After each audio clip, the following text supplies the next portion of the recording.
Kisah preman sangar yang bertobat kepada Allah dan memperbaiki hidupnya dari dunia hitam menjadi terang dan bermanfaat untuk sekitarnya. Assalamualaikum warahmatullahi wabarakatuh. Selamat datang di Muslim Mind. Kita akan membahas kisah cerita religi di kehidupan sehari-hari. Di sudut kota yang hiruk-pikuk, di antara deretan warung kopi dan ganggang sempit, nama Bang Tigor begitu dikenal. Bukan karena kebajikannya, melainkan karena kekuatannya. Ia adalah lelaki bertubuh kekar dengan wajah penuh bekas luka, suara berat, dan tatapan yang tajam seperti elang. Sejak muda, Bang Tigor hidup di jalanan. Ia tak pernah mengenal kata manja atau kenyamanan. Ayahnya, seorang buruh kasar, meninggal dalam kecelakaan kerja ketika Bang Tigor baru berusia 10 tahun.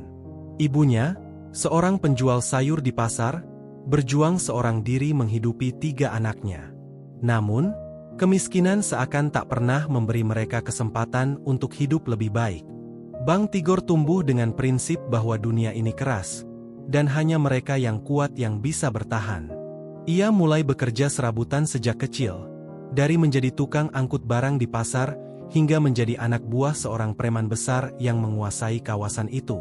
Pada usia remaja, ia sudah terbiasa berkelahi, menagih utang dengan cara kasar, dan memeras pedagang kecil. Ia tak peduli jika orang-orang membencinya. Baginya, semua itu adalah bagian dari kehidupan yang harus dijalani. Namun, di balik sikap kerasnya, ada sesuatu yang selalu mengganggunya. Setiap kali ia pulang larut malam, ia melihat ibunya duduk di atas sajadah, menangis dalam doa panjangnya. Ya Allah, selamatkan anakku dari jalan yang gelap ini. Berikanlah hidayah sebelum ajal menjemputnya dalam keadaan yang Kau murkai. Bang Tigor selalu berpura-pura tak mendengar. Ia menganggap doa ibunya hanyalah sesuatu yang sia-sia. Tapi jauh di dalam hatinya, ada sesuatu yang bergemuruh setiap kali mendengar suara ibunya yang penuh harapan dan ketulusan itu. Hingga suatu malam, sebuah kejadian besar mengubah hidupnya. Malam itu, Bang Tigor baru saja pulang dari sebuah warung remang-remang. Tubuhnya masih bau alkohol, meskipun ia sendiri tidak terlalu suka minum. Baginya, minuman keras hanyalah simbol kekuasaan di dunia jalanan. Semakin sering seseorang menenggak minuman itu, semakin terlihat bahwa dia adalah bagian dari kelompok yang kuat. Langkahnya gontai saat ia berjalan menuju rumah kontrakan kecil tempat ibunya tinggal. Di sepanjang perjalanan, ia melihat beberapa pemuda tanggung yang sedang nongkrong di pinggir jalan, menghisap rokok sambil tertawa keras. Mereka mengenal Bang Tigor dan langsung terdiam begitu melihat sosoknya mendekat. "Bang!" Salah satu dari mereka mencoba menyapa dengan suara gemetar. Bang Tigor hanya melirik sekilas. Ia tak berminat berbasa-basi malam ini. Kepalanya masih berdenyut karena emosi setelah bertengkar dengan salah satu rekannya sendiri. Dunia preman memang penuh pengkhianatan. Hari ini kawan, besok bisa jadi lawan. Saat tiba di depan rumah, ia melihat ibunya masih terjaga. Wanita tua itu duduk di atas sajadah, menengadahkan tangan ke langit. Matanya sembab, wajahnya terlihat semakin keriput, namun ada keteguhan di sana.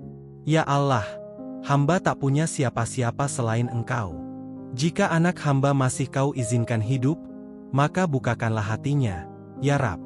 Jangan Kau cabut nyawanya dalam keadaan jauh dari MU." Bang Tigor berdiri di ambang pintu. Dadanya tiba-tiba terasa sesak. Entah mengapa malam ini suara ibunya terasa lebih menusuk dibanding malam-malam sebelumnya. Ia melangkah masuk tanpa mengucapkan sepatah kata pun. Ibunya menoleh sebentar, lalu tersenyum tipis. "Kamu sudah makan, Nak?" tanyanya lembut, seakan melupakan semua dosa yang telah ia perbuat selama ini. Bang Tigor hanya mengangguk singkat dan langsung masuk ke kamarnya. Malam itu, ia tak bisa tidur. Pikirannya penuh dengan berbagai hal, wajah ibunya yang penuh harapan, doa-doa yang selalu dipanjatkannya, dan pertanyaan besar yang terus menghantui hatinya. Sampai kapan aku hidup seperti ini? Namun, Bang Tigor belum siap untuk berubah. Ia merasa dunia jalanan adalah satu-satunya tempat yang bisa menerimanya. Sampai akhirnya, Suatu kejadian besar benar-benar mengguncang hidupnya. Malam itu, Bang Tigor tidak bisa tidur. Ia hanya berbaring di kasur tipisnya, menatap langit-langit kamar kontrakan yang mulai menguning karena usia. Udara malam terasa lebih dingin dari biasanya, atau mungkin itu hanya perasaannya saja. Di luar, suara jangkrik bersahutan, bercampur dengan suara langkah kaki beberapa orang yang masih berkeliaran di gang sempit tempat rumah ibunya berada. Namun, suara-suara itu tak mampu menenggelamkan kegelisahan di dadanya. Kenapa doa emak tadi rasanya beda? Pikirnya. Ia sudah sering mendengar ibunya berdoa untuknya. Tapi entah mengapa malam ini suaranya terdengar begitu lirih, seolah ada sesuatu yang akan terjadi. Bang Tigor menggerakkan tubuhnya, mencoba memejamkan mata. Namun, kenangan tentang masa lalunya terus berdatangan seperti bayangan yang enggan pergi. Ia ingat pertama kali dirinya terlibat dalam dunia jalanan. Waktu itu, usianya baru 14 tahun. Ia berkelahi dengan seorang bocah pasar karena berebut jatah makanan dari seorang dermawan yang membagikan nasi bungkus kepada kaum miskin. Dari situlah ia dikenali oleh salah satu preman senior yang kemudian menjadikannya anak buah. Sejak itu, hidupnya berubah. Ia mulai menjalani pekerjaan-pekerjaan kotor, memalak pedagang kecil, mengintimidasi warga yang menolak membayar uang keamanan, hingga sesekali ikut bentrok dengan kelompok preman lain. Baginya, dunia ini penuh ketidakadilan. Orang kuat akan terus berkuasa, sementara yang lemah akan tertindas. Dan ia memilih menjadi yang kuat. Tapi, benarkah ia benar-benar kuat? Bang Tigor mengepalkan tangannya. Di balik tubuh kekarnya, ada sesuatu yang mulai goyah. Keesokan paginya, Bang Tigor terbangun lebih awal dari biasanya. Matanya masih berat, tapi ia tak bisa lagi memaksakan diri untuk tidur. Dari luar kamar, terdengar suara ibunya tengah memasak di dapur. Aroma nasi yang baru matang bercampur dengan harumnya sayur lodeh sederhana menguar ke seluruh rumah. Bang Tigor keluar kamar, melihat ibunya yang masih mengenakan mukena. Wajahnya terlihat lebih lelah dari biasanya. "Emak nggak tidur semalaman?" tanyanya singkat. Ibunya menoleh, tersenyum lembut. "Tidur, tapi nggak nyenyak." Bang Tigor tak menjawab. Ia hanya duduk di kursi kayu dekat meja makan, mengamati ibunya yang menyendokkan nasi ke piring. "Tigor." Suara ibunya lembut namun dalam. Emak mau minta sesuatu." Bang Tigor mengernyit. "Minta apa, Mak?" "Temenin emak ke masjid nanti sore." Jantung Bang Tigor berdegup lebih kencang. Itu adalah permintaan yang tak pernah ia bayangkan akan keluar dari mulut ibunya. "Ngapain, Mak?" tanyanya, berusaha menyembunyikan kegugupan. "Ada pengajian. Ustaz dari kampung sebelah datang. Emak pengen denger ceramahnya, tapi emak nggak mau pergi sendirian." Bang Tigor terdiam. Seumur hidupnya, ia tak pernah datang ke masjid kecuali saat masih kecil. Itu pun karena dipaksa oleh ayahnya dulu. Sekarang, setelah ia dikenal sebagai preman, bagaimana mungkin ia datang ke tempat itu? Apa kata orang-orang nanti? Namun, di hadapannya, ibunya menatap dengan penuh harapan. Hati Bang Tigor berkecamuk.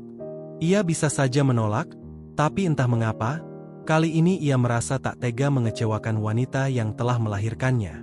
Akhirnya, dengan suara pelan, ia berkata, "Iya, nanti sore Tigor anterin." Senyum ibunya merekah. Bang Tigor tak menyadari bahwa keputusannya kali ini adalah langkah awal yang akan mengubah hidupnya selamanya.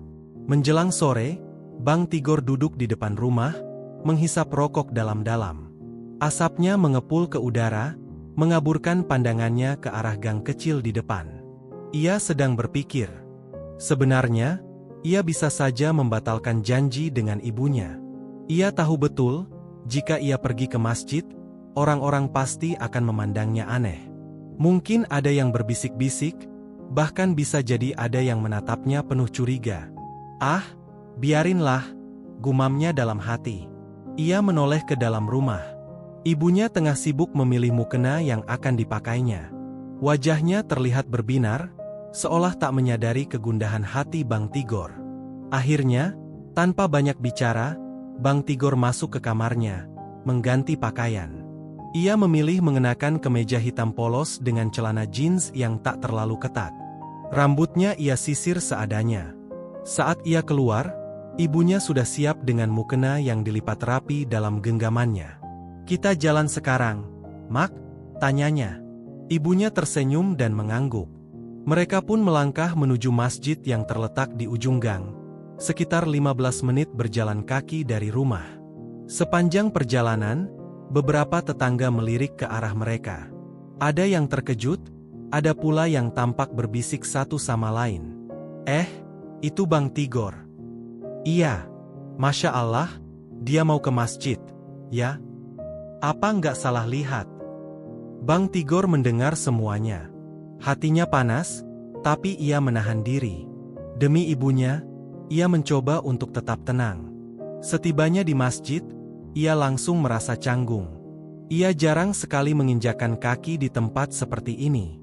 Aroma karpet yang khas, suara lantunan ayat suci yang mengalun dari pengeras suara, serta anak-anak kecil yang berlarian di serambi masjid, semuanya terasa asing baginya. Ibunya masuk ke bagian khusus perempuan, sementara Bang Tigor duduk di bagian belakang masjid, agak jauh dari kerumunan jamaah. Ia melipat tangan di dada, merasa sedikit kikuk. Tak lama kemudian, seorang ustaz naik ke mimbar. Usianya sekitar 50-an, dengan jenggot putih yang tertata rapi.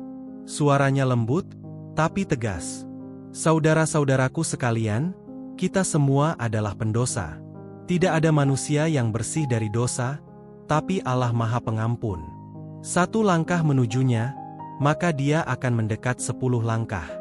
Bahkan, jika seorang hamba penuh dosa seperti buih di lautan, namun ia bertaubat dengan tulus, Allah akan mengampuninya." Bang Tigor mendengarkan dengan saksama. Kata-kata itu entah kenapa terasa menusuk ke dalam hatinya. "Apa mungkin orang kayak gue bisa diampuni?" pikirnya. Malam itu, untuk pertama kalinya dalam hidup, Bang Tigor merenungi kehidupannya dengan sungguh-sungguh. Bang Tigor duduk bersandar di salah satu tiang masjid. Ia berusaha memasang wajah datar, seolah tak peduli dengan ceramah yang sedang berlangsung. Tapi jauh di dalam hatinya, ada sesuatu yang bergetar. Allah Maha Pengampun. Kata-kata itu terus terngiang di kepalanya. Bang Tigor menunduk, menatap kedua tangannya yang penuh bekas luka dan goresan masa lalu. Tangannya ini, yang dulu begitu ditakuti banyak orang. Tangannya ini, yang telah memukul, mengintimidasi, bahkan memeras orang-orang kecil yang tak berdaya. "Dosa gue udah kebanyakan," batinnya. Tapi ustaz di depan seakan tahu apa yang ada di benaknya. "Jangan pernah merasa terlambat untuk kembali kepada Allah. Setiap orang punya masa lalu. Setiap orang punya kesalahan. Tapi apakah kita mau terus tenggelam di dalamnya? Atau kita ingin bangkit dan memperbaiki diri?" Bang Tigor menarik napas panjang. Ia melirik ke arah ibunya di saf perempuan. Wanita itu duduk dengan tenang, mendengarkan ceramah dengan penuh perhatian. Ada ketenangan di wajahnya. Apa ini yang bikin emak selalu sabar? Apa ini yang bikin dia nggak pernah nyerah buat doain gue? Bang Tigor menelan ludah. Ia ingin segera keluar dari sini. Hatinya tidak nyaman. Terlalu banyak pertanyaan yang mulai muncul di pikirannya. Tapi untuk pertama kalinya, ia tidak punya jawaban. Ketika pengajian selesai, Bang Tigor segera berdiri. Ia tak mau berlama-lama di sini.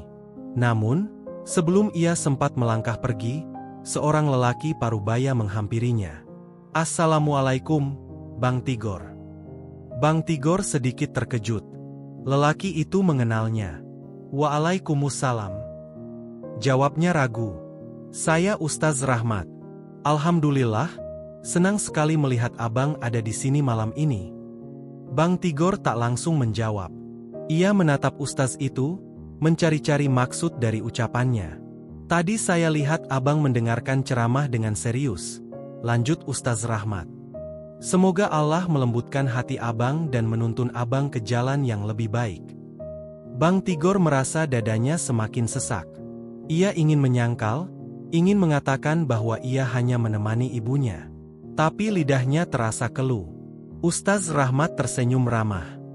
"Kalau ada waktu, mampir ke rumah saya, Bang. Kita bisa ngobrol-ngobrol santai. Insya Allah, saya juga masih banyak belajar. Kita bisa sama-sama mencari ilmu." Bang Tigor mengangguk singkat, hanya untuk menghormati.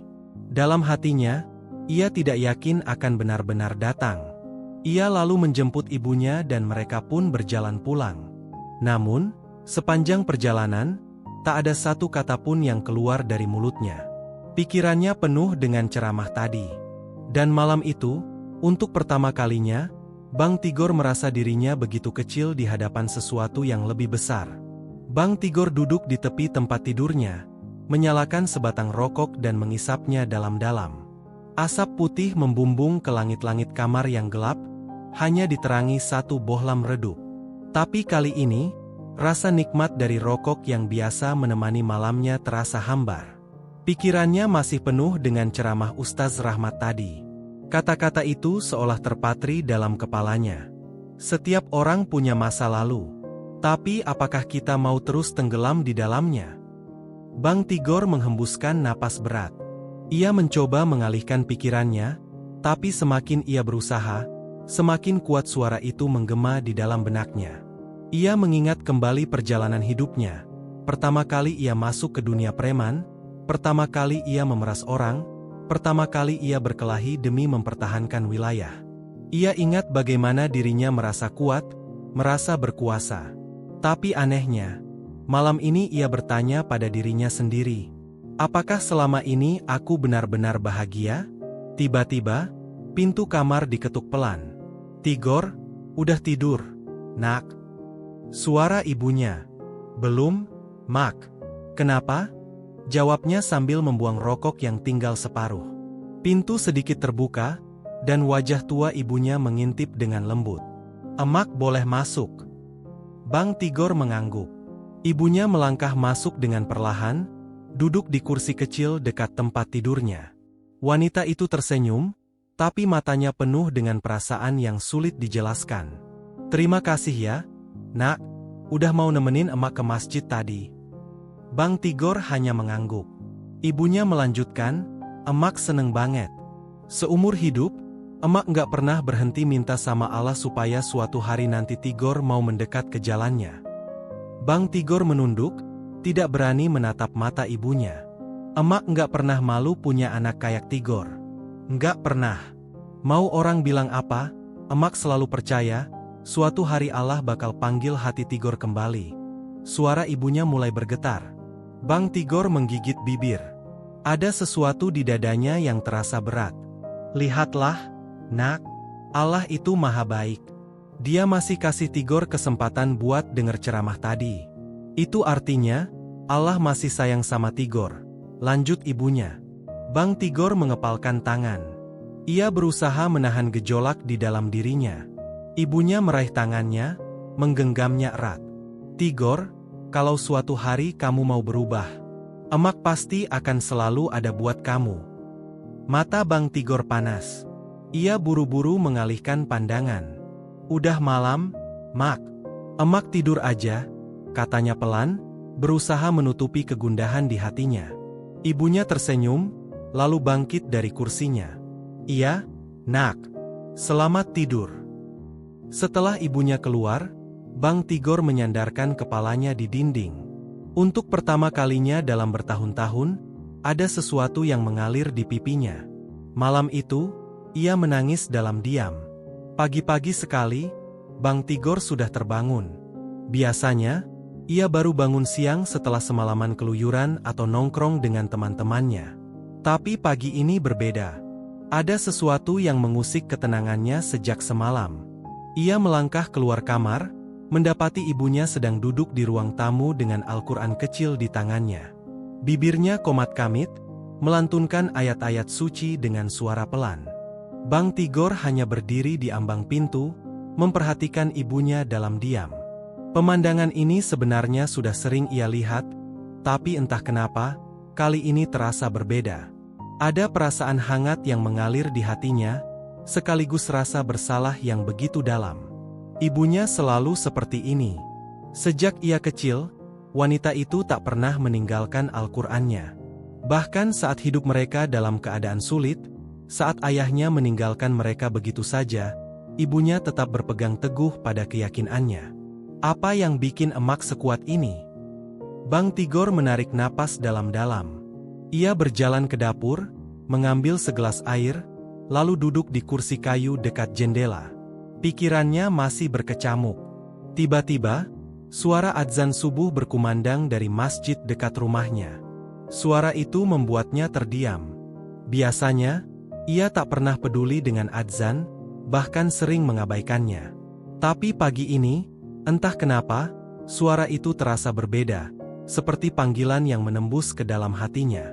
Bang Tigor melirik ibunya yang kini sudah menutup Al-Qur'annya dan beranjak menuju kamar untuk mengambil mukena. Tanpa sadar, kakinya melangkah mengikuti ibunya. "Mak!" panggilnya pelan. Ibunya menoleh, tampak sedikit terkejut melihat anaknya berdiri di dekatnya. "Iya, Nak." Bang Tigor menggaruk kepalanya yang sebenarnya tak gatal. Ia merasa canggung, tapi akhirnya ia berkata, "Boleh enggak? Kalau aku ikut sholat subuh di masjid?" Mata ibunya melebar. Sejenak, ia tampak tak percaya dengan apa yang baru saja ia dengar. Tapi tak lama kemudian, wajahnya dipenuhi senyuman yang sulit dijelaskan dengan kata-kata. "Subhanallah, tentu boleh, Nak. Emak seneng banget," jawabnya dengan suara bergetar. Bang Tigor mengangguk pelan. "Ya udah, aku siap-siap dulu." Setelah sekian lama, pagi itu adalah pertama kalinya Bang Tigor melangkahkan kaki ke masjid untuk sholat subuh. Tapi ia tak tahu bahwa langkah kecilnya pagi itu akan menjadi awal dari perubahan besar dalam hidupnya. Pagi itu, langit masih gelap ketika Bang Tigor keluar rumah bersama ibunya. Udara dingin menyelimuti gang kecil tempat mereka tinggal, dan suara adzan masih menggema dari masjid. Langkah Bang Tigor terasa berat. Bukan karena lelah, tapi karena perasaan canggung yang memenuhi dirinya. Ia merasa seperti orang asing yang melangkah ke dunia yang bukan miliknya. "Mak, banyak orang nggak nanti di sana?" tanyanya pelan. Ibunya tersenyum. "Biasanya lumayan, Nak, tapi jangan pikirin orang lain. Kita niat karena Allah." Bang Tigor mengangguk pelan. Tapi jauh di dalam hatinya, ia tahu, bukan hanya jumlah jamaah yang ia khawatirkan. Ia takut pandangan orang-orang. Dan benar saja, begitu mereka tiba di halaman masjid, beberapa orang mulai melirik ke arahnya. Ada yang sekadar menoleh, ada yang langsung berbisik-bisik dengan jamaah lain. Itu Bang Tigor, ya? Seriusan? Dia sholat subuh di masjid. Nggak salah lihat, kan?" Bang Tigor menelan ludah. Ia ingin berbalik dan pergi. Tapi saat ia melirik ke samping, ibunya tersenyum lembut, seolah menyuruhnya untuk tetap melangkah. Akhirnya, dengan berat hati, ia masuk ke dalam masjid. Masjid itu tidak terlalu besar, tapi cukup nyaman. Karpet hijau terbentang rapi, dan udara di dalamnya terasa sejuk. Beberapa jamaah sudah mengambil tempat, duduk dengan khusyuk sambil menunggu iqamah. Bang Tigor mencari posisi di saf belakang, agak jauh dari orang-orang. Ia menunduk, berusaha menghindari tatapan jamaah lain. Tak lama kemudian, iqamah dikumandangkan. Semua orang berdiri, bersiap untuk sholat. Bang Tigor ikut berdiri, hatinya berdebar. Saat imam mulai mengucapkan takbir, sesuatu yang aneh terjadi. "Allahu Akbar." Begitu suara imam menggema, Bang Tigor merasakan sesuatu yang belum pernah ia rasakan sebelumnya. Ada ketenangan yang tiba-tiba menyelimuti hatinya. Saat ia bersedekap, tiba-tiba tangannya terasa gemetar. Ia menunduk, menatap kedua tangannya yang dulu sering digunakan untuk memukul dan menyakiti orang. Sekarang, tangan itu bersedekap dalam sholat. "Ya Allah, ini pertama kalinya aku berdiri di hadapan MU seperti ini." Ketika imam mulai membaca surah Al-Fatihah, Bang Tigor memejamkan mata. Suara bacaan imam yang merdu membuat dadanya terasa sesak. Ia tak mengerti kenapa, tapi air matanya mengalir pelan. Ia menangis dalam diam. Bukan karena sedih, tapi karena ada sesuatu yang selama ini kosong di hatinya, dan kini mulai terisi. Dan untuk pertama kalinya dalam hidupnya, ia merasa damai. Sholat subuh pagi itu terasa berbeda bagi Bang Tigor. Setiap gerakan, setiap bacaan imam, setiap detik yang berlalu seakan menyentuh sisi hatinya yang selama ini terkunci rapat. Ketika ia sampai pada sujud pertama, tiba-tiba dadanya terasa sesak. Ia menempelkan dahinya ke lantai, mengikuti gerakan imam, tapi hatinya bergetar hebat. Ya Allah, kenapa aku ngerasa kayak gini? Matanya yang sejak tadi panas akhirnya tak mampu menahan derasnya air mata. Ia menangis, tanpa suara, tanpa isakan, tapi dadanya bergetar hebat. Di sujud itu, ia merasakan sesuatu yang tak pernah ia rasakan sebelumnya.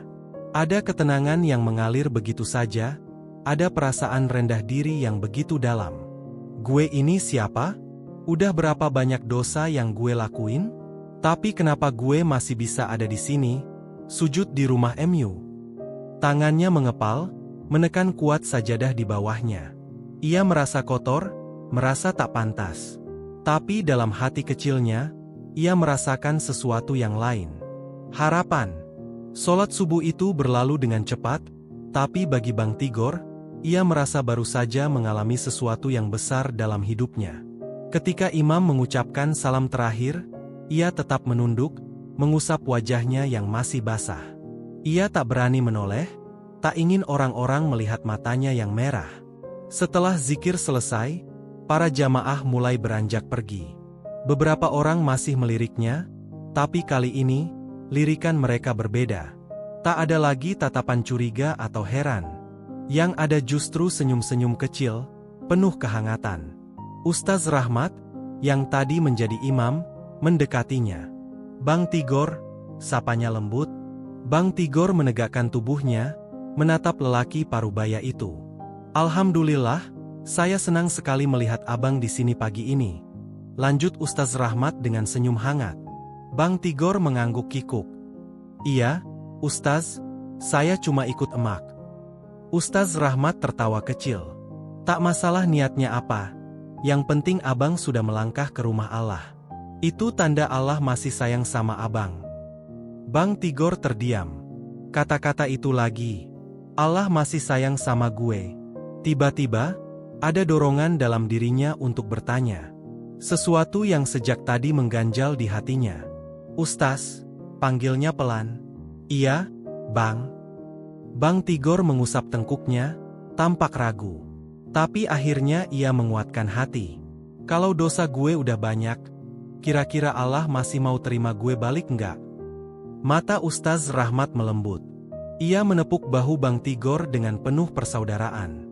Bang Tigor, pernah dengar kisah seorang pembunuh yang telah membunuh 99 orang, lalu ia ingin bertaubat?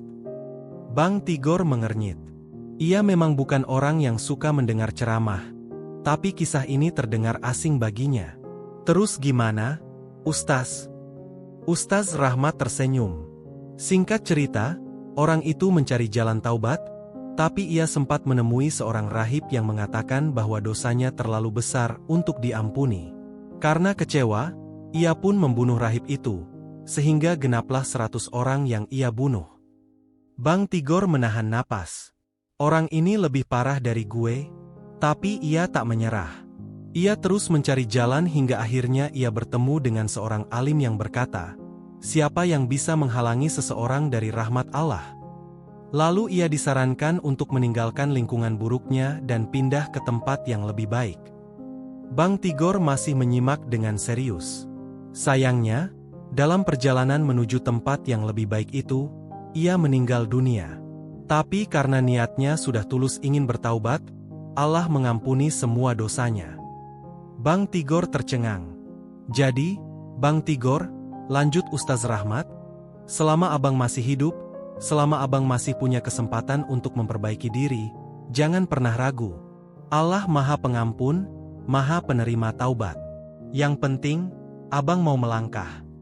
Bang Tigor menunduk. Kata-kata itu begitu mengena di hatinya.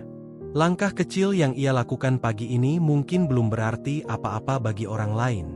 Tapi bagi dirinya, ini adalah awal dari perubahan besar. Dan mungkin, ini adalah cara Allah memanggilnya pulang. Bang Tigor berjalan pelan meninggalkan masjid bersama ibunya. Udara pagi yang segar menerpa wajahnya, tapi pikirannya masih berkecamuk. Kata-kata Ustaz Rahmat terus terngiang dalam benaknya. Allah masih mau terima gue. Seumur hidupnya, ia selalu berpikir bahwa dirinya terlalu jauh dari Tuhan.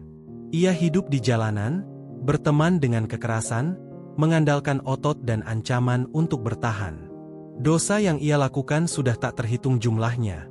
Mabuk, berjudi, memalak orang, bahkan menyakiti mereka yang berani melawan. Tapi pagi ini, ada sesuatu yang berbeda dalam hatinya. Harapan. Sesampainya di rumah, ibunya langsung menuju dapur untuk menyiapkan sarapan. Sementara Bang Tigor duduk di kursi kayu dekat jendela, termenung. Tak lama kemudian, ibunya datang dengan secangkir teh hangat dan duduk di sampingnya. "Kamu kenapa, Nak?" tanya ibunya lembut. Bang Tigor menatap ibunya. Wajah tua itu penuh kasih sayang. Sejak kecil, ibunya selalu seperti ini, sabar menghadapi segala kenakalannya, tak pernah berhenti berdoa untuknya. Ia menarik napas dalam-dalam. "Mak, emak percaya kalau orang kayak aku masih bisa berubah?" Ibunya tersenyum. "Kenapa enggak? Allah itu Maha Pengampun, Nak. Sebanyak apapun dosa manusia, kalau dia benar-benar mau kembali ke jalannya, Allah pasti terima. Tapi dosa aku banyak, Mak." Ibunya mengelus tangannya dengan lembut. Nabi kita pernah bilang, "Nak, kalau dosa seorang hamba setinggi langit sekalipun, tapi dia bertaubat dengan sungguh-sungguh, Allah akan ampuni semuanya."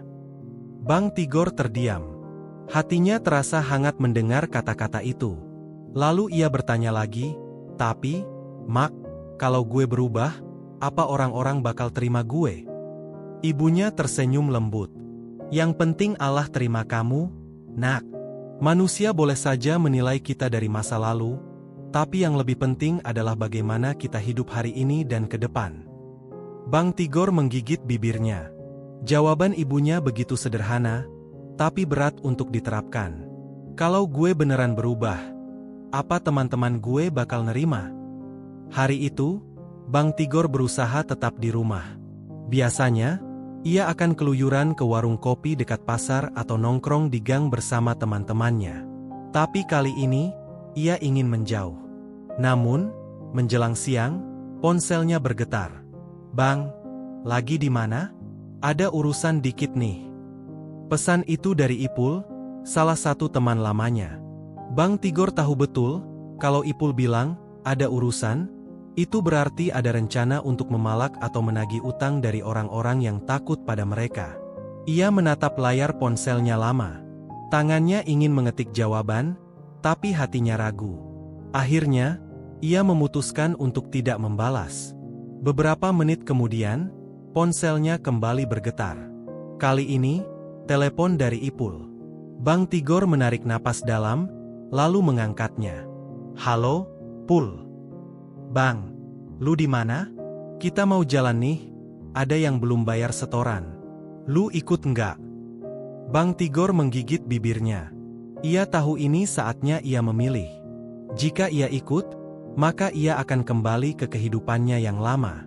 Tapi jika menolak, berarti ia harus siap menghadapi pertanyaan dan cibiran dari teman-temannya.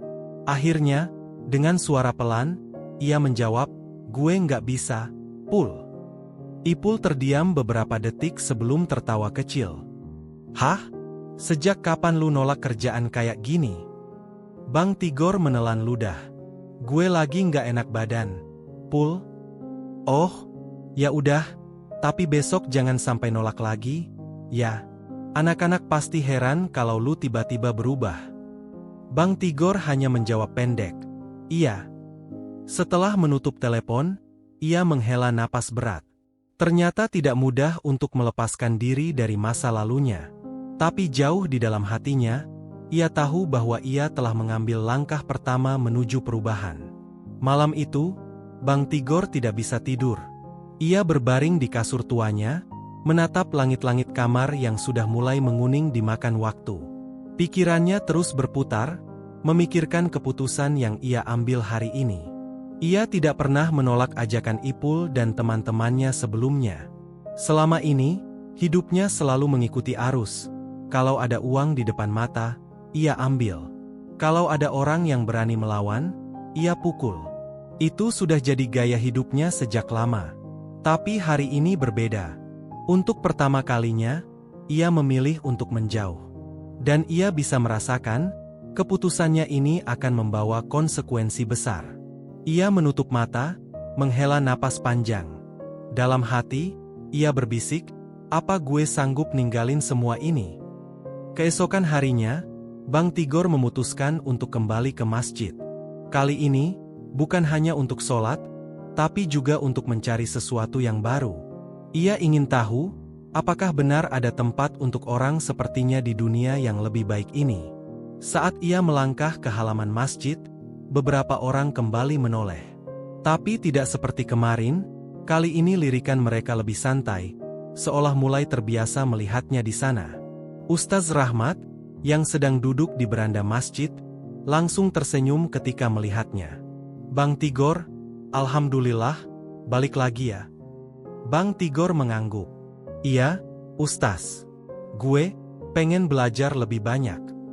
Mata Ustaz Rahmat berbinar. "Masya Allah, ini kabar baik. Abang mau mulai dari mana?"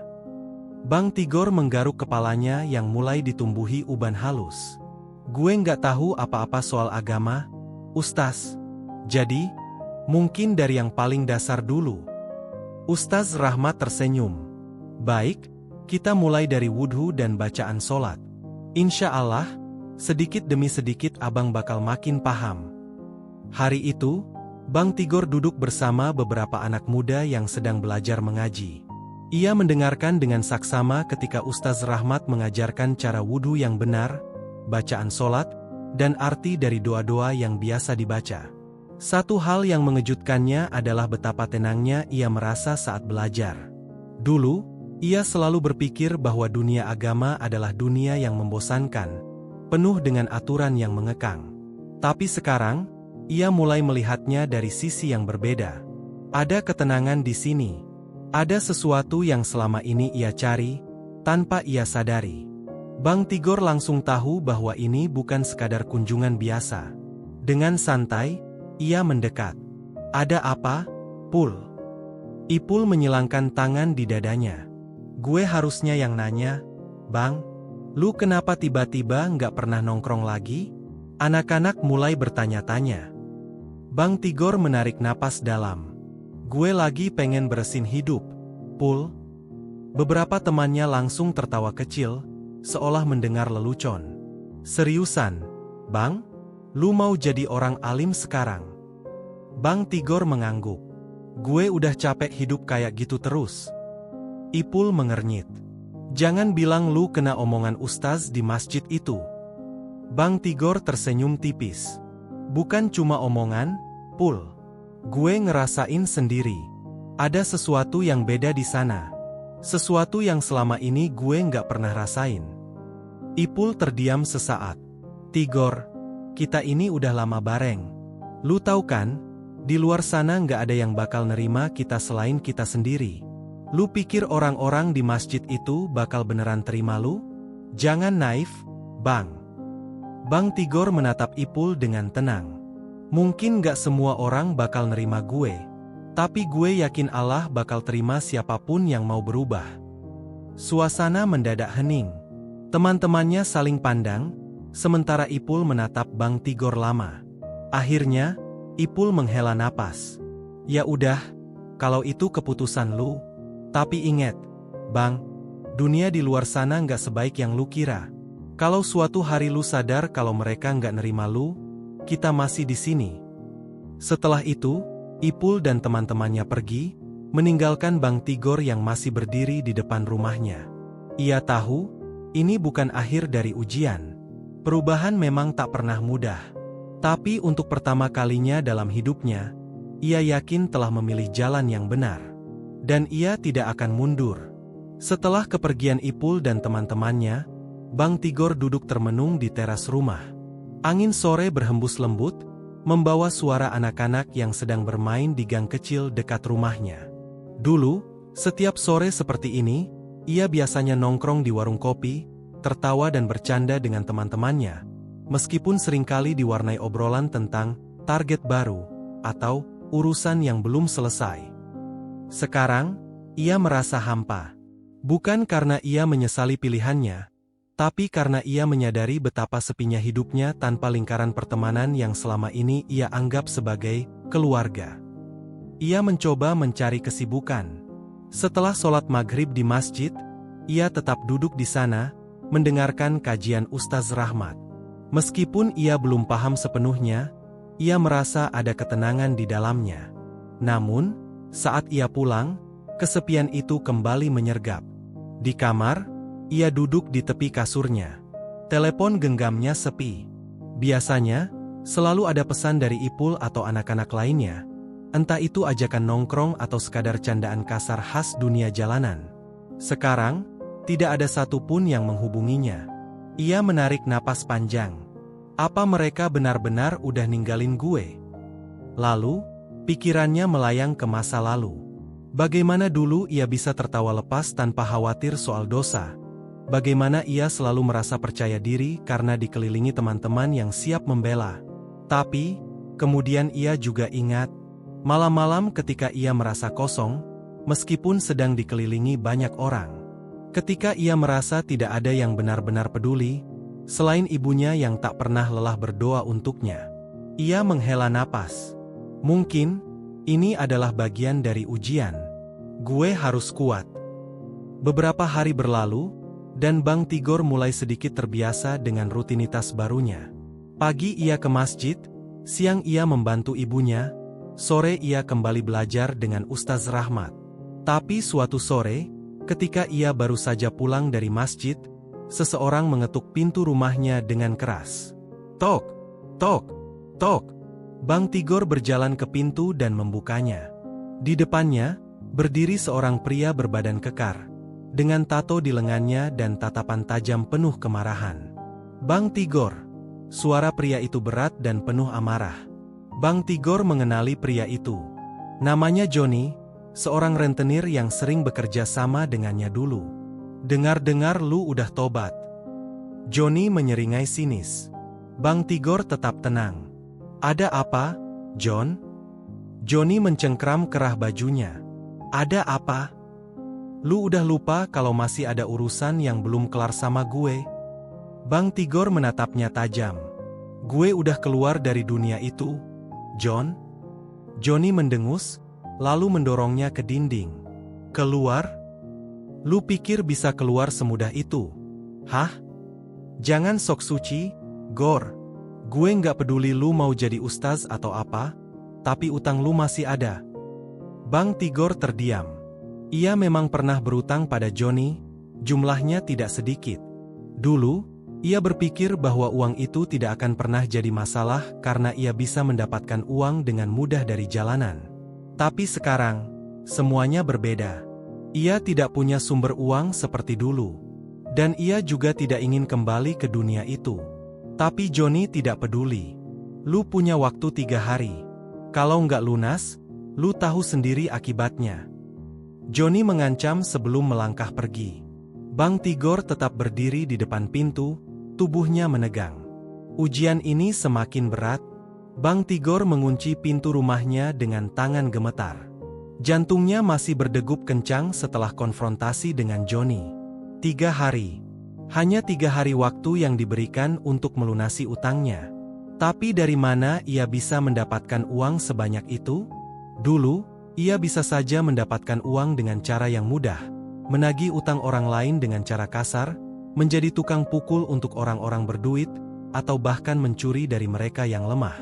Tapi sekarang, ia sudah berjanji pada dirinya sendiri untuk tidak kembali ke jalan itu. Ia menghembuskan napas panjang, lalu terduduk di kursi ruang tamunya yang usang. Kepalanya tertunduk, pikirannya penuh dengan kebingungan. Ya Allah, apa yang harus gue lakukan? Untuk pertama kalinya dalam hidupnya, Bang Tigor merasa benar-benar tak berdaya.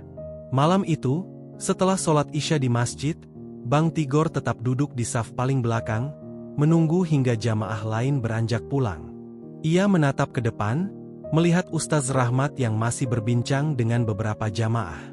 Ada keinginan untuk mendekat, untuk bertanya, untuk meminta nasihat, tapi bagaimana ia bisa mengakui bahwa ia memiliki utang dari masa lalunya yang kelam?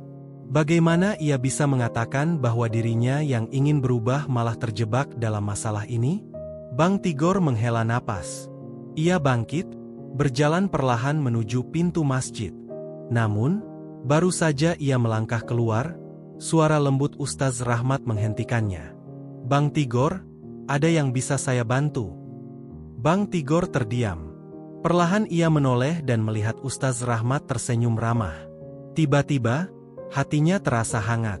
Seolah ada tempat baginya untuk berbagi beban yang selama ini ia pikul sendirian. Dengan sedikit ragu, ia melangkah kembali ke dalam masjid dan duduk di samping Ustaz Rahmat. "Ustaz." Suaranya serak. Kalau seseorang punya masalah dari masa lalunya, dan sekarang masalah itu datang lagi, apa yang harus dia lakukan? Ustaz Rahmat tersenyum lembut. "Masalah apa, Bang Tigor?" Bang Tigor menghela napas. Lalu, dengan hati-hati, ia mulai menceritakan segalanya. Tentang utang kepada Joni, tentang ancamannya, tentang ketakutannya jika harus kembali ke jalan lama hanya demi melunasi utang itu. Ustaz Rahmat mendengarkan dengan saksama, tanpa menyela. Baru setelah Bang Tigor selesai bicara, ia menatapnya dengan penuh ketenangan. "Bang Tigor, setiap orang yang ingin berubah pasti akan diuji. Karena Allah ingin melihat apakah niat kita benar-benar tulus." Bang Tigor menunduk. "Tapi, Ustaz, kalau gue nggak bayar, Joni bisa aja nyari masalah. Bisa aja dia nyakitin gue, atau lebih parah, nyakitin orang lain yang dekat sama gue." Ustaz Rahmat mengangguk pelan. "Saya mengerti, Bang. Tapi ada satu hal yang perlu diingat. Kita tidak bisa menyelesaikan masalah dengan cara yang salah. Kalau abang kembali ke jalan lama, lalu kapan abang benar-benar bisa lepas?" Bang Tigor terdiam. "Kalau memang harus dilunasi, maka kita cari jalan yang halal. Saya akan coba bantu mencarikan solusi." Bang Tigor menatap Ustaz Rahmat, matanya sedikit membesar. "Bantu gimana, Ustaz?" Ustaz Rahmat tersenyum. "Saya akan coba tanyakan ke beberapa orang. Mungkin ada pekerjaan atau cara lain yang bisa membantu abang." Bang Tigor menatap Ustaz Rahmat lama. Untuk pertama kalinya, ada seseorang yang benar-benar peduli padanya tanpa meminta imbalan. Hatanya terasa lebih ringan. Meskipun ia belum tahu bagaimana caranya, setidaknya ia tidak sendirian dalam menghadapi masalah ini. Malam itu, setelah berbincang dengan Ustaz Rahmat, Bang Tigor merasa sedikit lebih tenang. Setidaknya, ia tahu bahwa ia tidak sendiri. Namun, perasaan was-was tetap menyelimuti hatinya. 3 hari adalah waktu yang sangat singkat. Joni bukan tipe orang yang sabar, dan ia tidak akan segan-segan menggunakan kekerasan jika uangnya tidak dibayar. Setelah pulang ke rumah, Bang Tigor berbaring di kasurnya yang sederhana. Lampu kamar masih menyala, tetapi pikirannya terus berputar. "Dulu gue bisa dapat duit segampang membalikkan telapak tangan. Tapi sekarang..." Bang Tigor menatap langit-langit kamarnya. Ia menarik napas panjang dan bertekad. "Gue nggak akan kembali ke dunia itu. Apapun yang terjadi, gue akan cari cara yang halal." Keesokan paginya, Bang Tigor bangun lebih awal dari biasanya. Setelah sholat subuh, ia tidak langsung kembali tidur seperti dulu. Ia justru duduk di beranda rumahnya, memikirkan apa yang bisa ia lakukan untuk mendapatkan uang. Tiba-tiba, ibunya keluar dari dalam rumah sambil membawa segelas teh hangat. "Kok dari tadi duduk aja di luar, Gor?" tanya ibunya dengan suara lembut. Bang Tigor menoleh dan tersenyum tipis. "Lagi mikir, Bu." Ibunya duduk di sampingnya, menyerahkan teh itu kepadanya. "Mikirin apa? Ada yang bisa ibu bantu?" Bang Tigor ragu sejenak, tetapi akhirnya ia memutuskan untuk jujur. Bu, dulu waktu Tigor masih di jalanan, Tigor pernah punya utang. Sekarang, orangnya nagih. Tigor lagi cari cara buat bayar utang itu tanpa harus balik ke dunia lama. Ibunya menatap Bang Tigor dengan penuh kasih sayang. Matanya berkaca-kaca, tetapi ia tidak langsung berbicara. Ia hanya menggenggam tangan anaknya dengan erat. Bu bangga sama kamu, Gor, katanya akhirnya. Kamu sudah berubah, dan itu yang terpenting. Bang Tigor menunduk. Tapi, Bu, kalau dalam 3 hari Tigor nggak bayar, bisa jadi orang itu bakal cari masalah. Ibunya menghela napas. Ibu nggak punya banyak uang, nak. Tapi ibu punya doa. Dan ibu yakin, kalau kamu sudah berusaha, Allah pasti kasih jalan. Bang Tigor menggenggam tangan ibunya lebih erat. Kata-kata ibunya begitu sederhana, tetapi entah kenapa, hatinya merasa lebih tenang. Ia harus segera mencari pekerjaan. Apa saja, asalkan halal. Pagi itu, Bang Tigor berkeliling kampung, bertanya ke beberapa orang apakah ada pekerjaan yang bisa ia lakukan.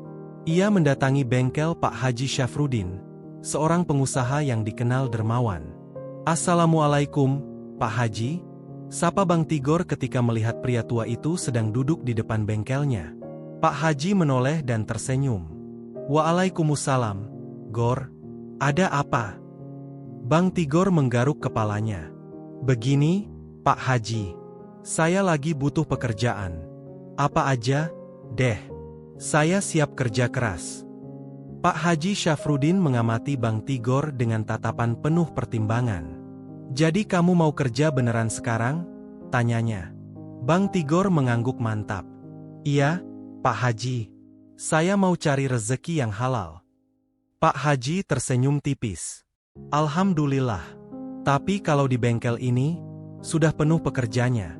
Tapi coba kamu ke pasar baru. Saya dengar Pak Darman butuh kuli angkut. Bang Tigor langsung bersemangat. Siap, Pak Haji. Terima kasih banyak. Tanpa menunggu lama, Bang Tigor langsung menuju ke pasar baru. Setibanya di sana, ia mencari Pak Darman, seorang pemilik toko beras yang memang terkenal sering mempekerjakan orang-orang yang butuh pekerjaan. Pak Darman, sapa Bang Tigor saat menemukan pria parubaya itu sedang mengawasi pekerjaannya. Pak Darman menoleh. Tigor, ada apa?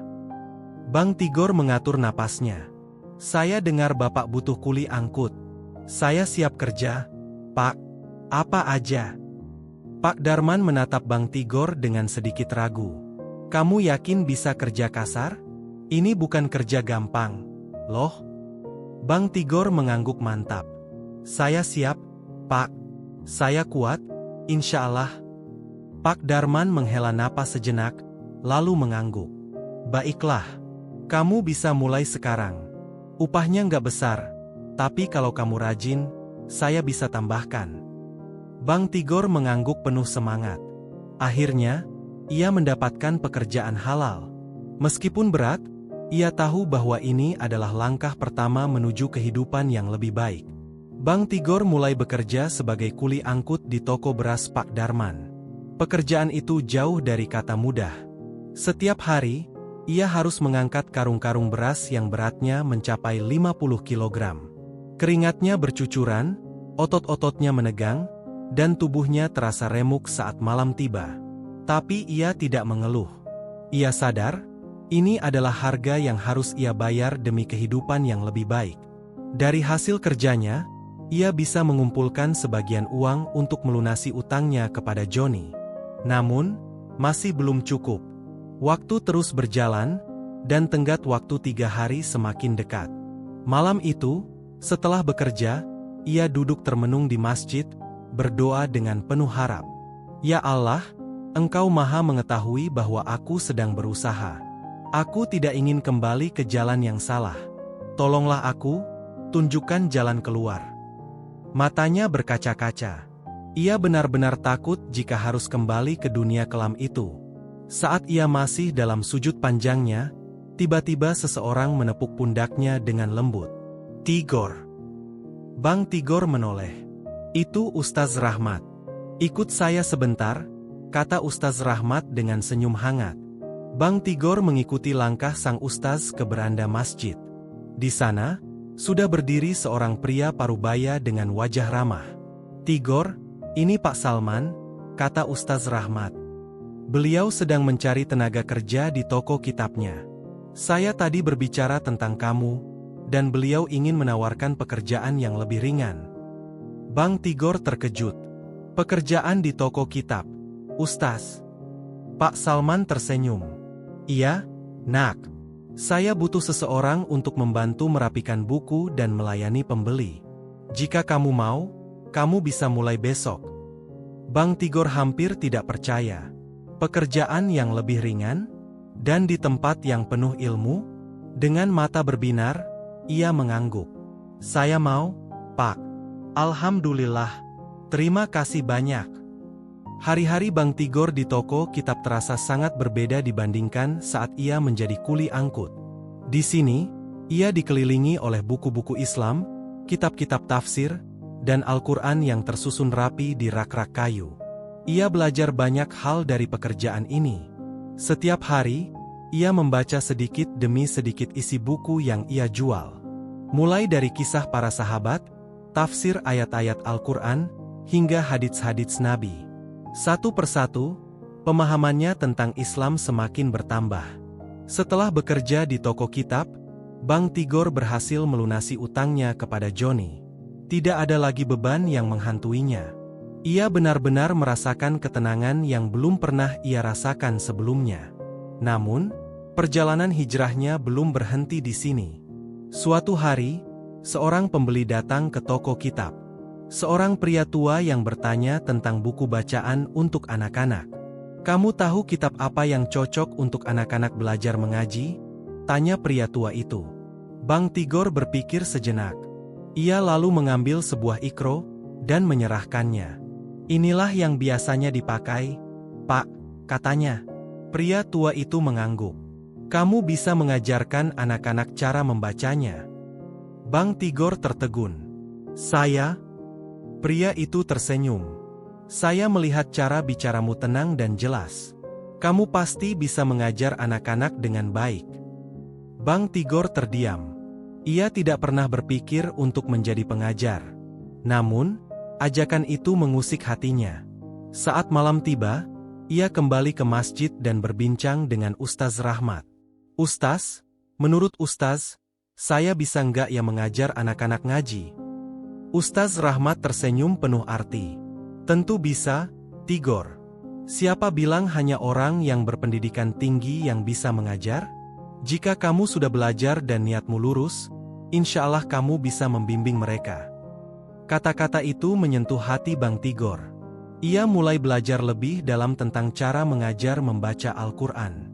Ia belajar tajwid, mahraj huruf, dan metode mengajar yang baik. Lalu, tanpa disangka-sangka, ia memutuskan untuk membuka kelas mengaji kecil di masjid. Hari pertama mengajar, Bang Tigor merasa gugup. Anak-anak yang datang masih kecil, mereka lincah dan sulit diatur. Namun, lama-kelamaan, ia mulai terbiasa. Suara beratnya yang dulu digunakan untuk mengintimidasi orang, kini menjadi suara yang penuh kelembutan dalam membimbing anak-anak melafalkan huruf-huruf hijaiyah. Tangannya yang dulu sering digunakan untuk berkelahi, kini digunakan untuk membimbing tangan kecil anak-anak agar benar dalam memegang mushaf. Ia merasa seperti menemukan kedamaian yang selama ini ia cari. Tidak hanya anak-anak, orang dewasa pun mulai menghormatinya. Bahkan, beberapa mantan rekannya di dunia hitam mulai tertarik mengikuti jejaknya. Mereka datang kepadanya, bertanya bagaimana cara keluar dari dunia hitam seperti yang telah ia lakukan. Dan dengan penuh keyakinan, Bang Tigor menjawab, "Kita nggak bisa lepas dari masa lalu, tapi kita bisa memilih untuk tidak kembali ke sana. Allah selalu memberi jalan bagi yang mau berubah." Tahun-tahun berlalu. Kini, Bang Tigor bukan lagi preman yang ditakuti, tetapi seorang guru mengaji yang dicintai oleh murid-muridnya. Orang-orang di kampungnya mengenalnya sebagai Ustaz Tigor. Ia tidak pernah menyangka bahwa kehidupannya akan berubah sejauh ini. Tapi ia sadar, semua itu terjadi karena satu hal: keikhlasan dalam hijrah. Ia telah membuktikan bahwa siapapun bisa berubah. Tidak peduli seberapa kelam masa lalunya, Allah selalu membuka pintu bagi mereka yang ingin kembali kepadanya. Bang Tigor kini menjalani hidupnya dengan penuh syukur. Dan setiap kali ia mengajar anak-anak membaca Al-Quran, hatinya bergetar mengingat satu hal. Dulu, ia berada dalam kegelapan. Kini, ia telah menemukan cahaya. Selesai. Saudara-saudaraku yang dirahmati Allah, kisah Bang Tigor ini mengajarkan kita bahwa tidak ada kata terlambat untuk berubah. Seberapa kelam pun masa lalu kita, selama kita memiliki niat yang tulus dan tekad yang kuat, Allah selalu membuka pintu taubat. Setiap orang punya kesempatan untuk memperbaiki diri.